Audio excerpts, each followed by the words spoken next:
Carpet bombing, also known as saturation bombing, is a large aerial bombing done in a progressive manner to inflict damage in every part of a selected area of land.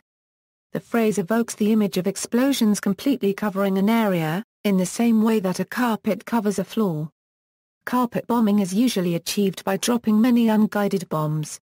The term obliteration bombing is sometimes used to describe especially intensified bombing with the intention of destroying a city or a large part of the city. The term area bombing refers to indiscriminate bombing of an area, and also encompasses cases of carpet bombing, including obliteration bombing. It was used in that sense especially during World War II. Early history. One of the first cases of carpet bombing was by the German Condor Legion during the Spanish Civil War against Republican infantry during the Battle of El Mazuco. In this case the targeted troops were dispersed on rocky slopes and the Condor Legion learned that carpet bombing was not very effective in such terrain. During World War II, in the European theater, the Rotterdam Blitz was an aerial bombardment of Rotterdam by 90 bombers of the German Air Force on May 14, 1940. During the German invasion of the Netherlands. The objective was to support the German assault on the city, break Dutch resistance and force the Dutch to surrender.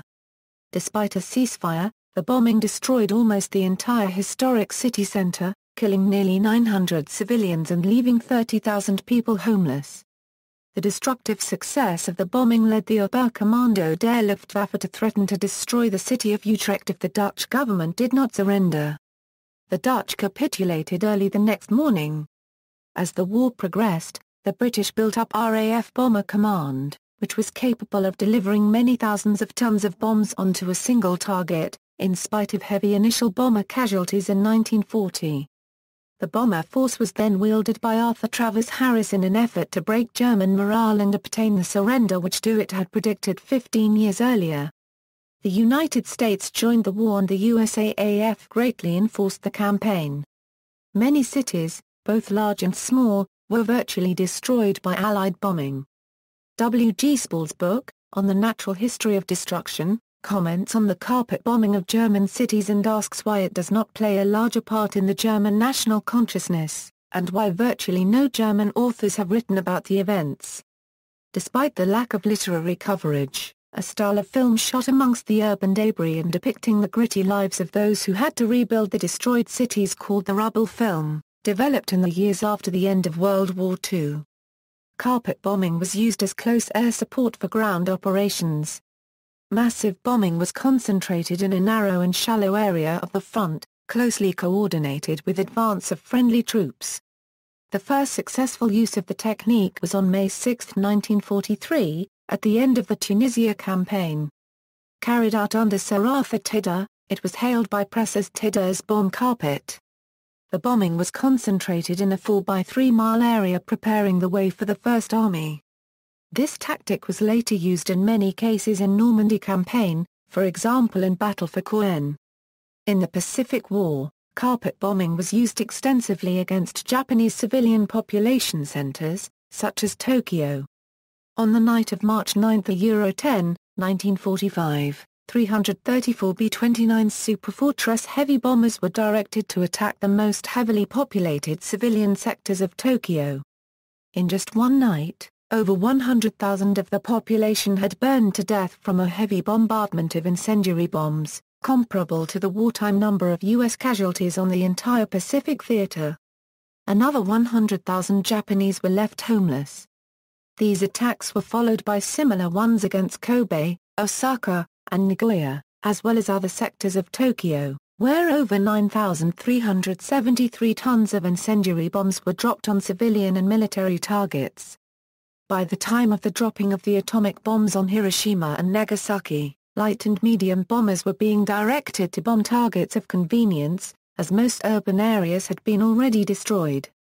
In the 9-month-long civilian bombing campaign, over 580,000 Japanese civilians died. Vietnam War. During the Vietnam War, with the escalating situation in Southeast Asia, 28 B-52Fs were fitted with external racks for 24x 750-pound bombs under Project South Bay in June 1964.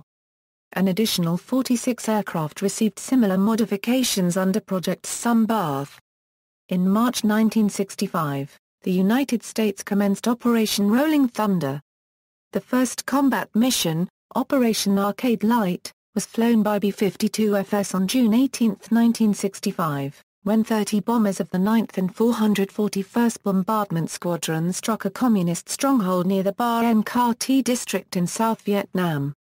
The first wave of bombers arrived too early at a designated rendezvous point, and while maneuvering to maintain station, two B-52s collided, which resulted in the loss of both bombers and 8 crewmen.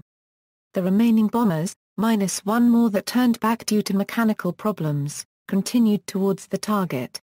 27 Stratofortresses dropped on a 1 mile by 2 mile target box from between 19,000 and 22,000 feet, a little more than 50% of the bombs falling within the target zone. The force returned to Anderson AFB except for one bomber with electrical problems that recovered to Clark AFB, the mission having lasted 13 hours. Post-strike assessment by teams of South Vietnamese troops with American advisors found evidence that the VC had departed the area before the raid, and it was suspected that infiltration of the South's forces may have tipped off the North because of the ARVN troops involved in the post-strike inspection. Beginning in late 1965, a number of B-52DS underwent big belly modifications to increase bomb capacity for carpet bombings. While the external payload remained at 24 500-pound or 750-pound bombs, the internal capacity increased from 27 to 84 500-pound bombs or from 27 to 42 750-pound bombs. The modification created enough capacity for a total of 60,000 pounds in 108 bombs. Thus modified, B-52DS could carry 22,000 pounds more than B-52FS. Designed to replace B-52FS, modified B-52DS entered combat in April 1966 flying from Andersen Air Force Base, Guam. Each bombing mission lasted 10 to 12 hours with an aerial refueling by KC-135 Stratotankers. In spring 1967, the aircraft began flying from Utapay Airfield in Thailand, giving the aircraft the advantage of not requiring in-flight refueling. On November 22, 1972, a B-52D from Utapay was hit by a surface-to-air missile while on a raid over Vinh. The crew was forced to abandon the damaged aircraft over Thailand. This was the first B-52 destroyed by hostile fire. In total, 31 B-52s were lost during the war, which included 10 B-52s shot down over North Vietnam.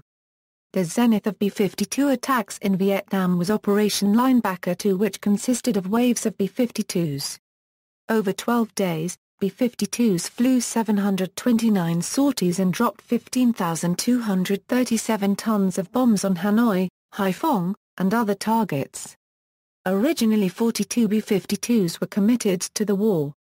However, numbers were frequently twice this figure. During Operation Linebacker 2, 15 B-52s were shot down, 5 were heavily damaged, and 5 suffered medium damage. A total of 25 crewmen were killed in these losses. North Vietnam claimed 34 B-52s were shot down. See also. References, Notes. External links, Bombs over Cambodia from the Walrus.